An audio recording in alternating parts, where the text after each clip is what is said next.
like to turn it over to Rick for comments on the city's preparations, and thank you. Thank you, Will.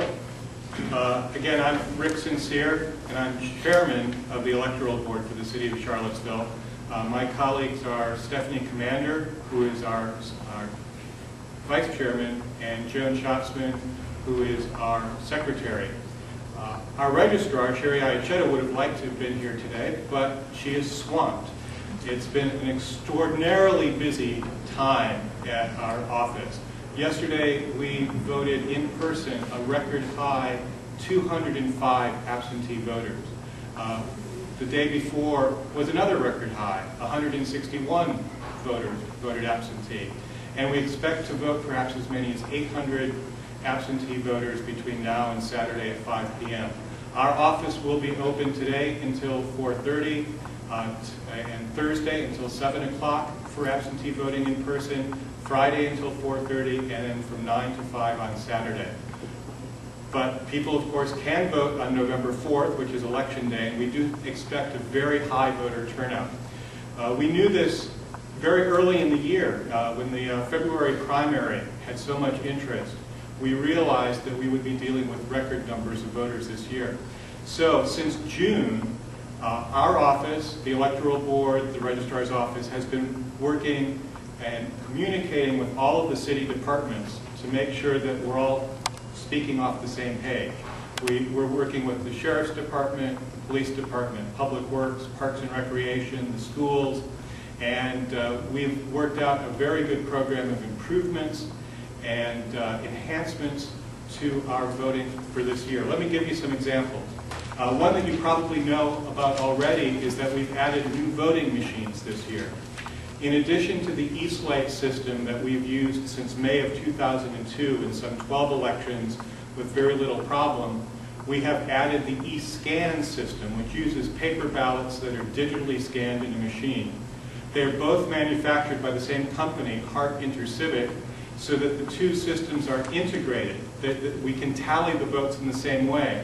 And technically, the two systems are very, very similar too. On the e-slate system, what we do is we take a picture of the ballot. It's what you would consider a screenshot on your computer. On the e-scan system, it takes a picture of the ballot, but it takes a picture of a piece of paper.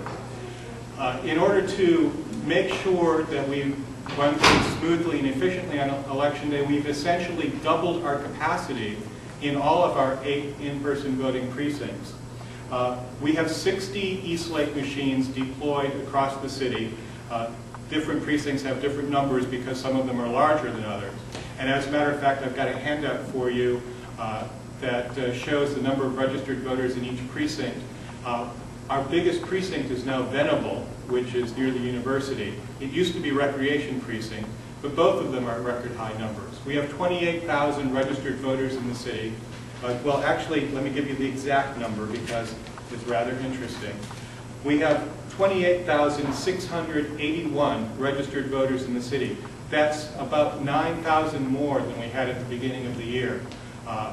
We had 61% turnout in 2004, and that was pretty much record turnout for a presidential election. We're expecting perhaps 85% turnout. In preparation for this, we have printed 34,000 paper ballots. We don't expect all of those ballots to be voted.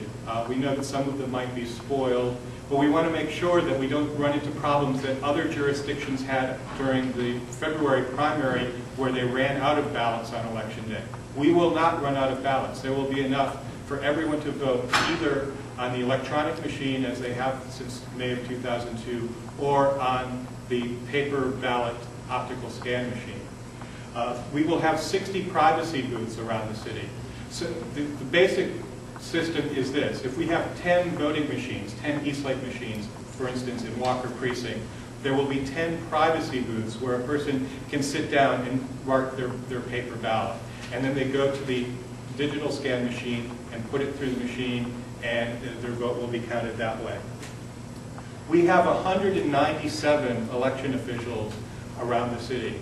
And we are prepared, if there are problems in one precinct or another, to redeploy those workers where they are needed.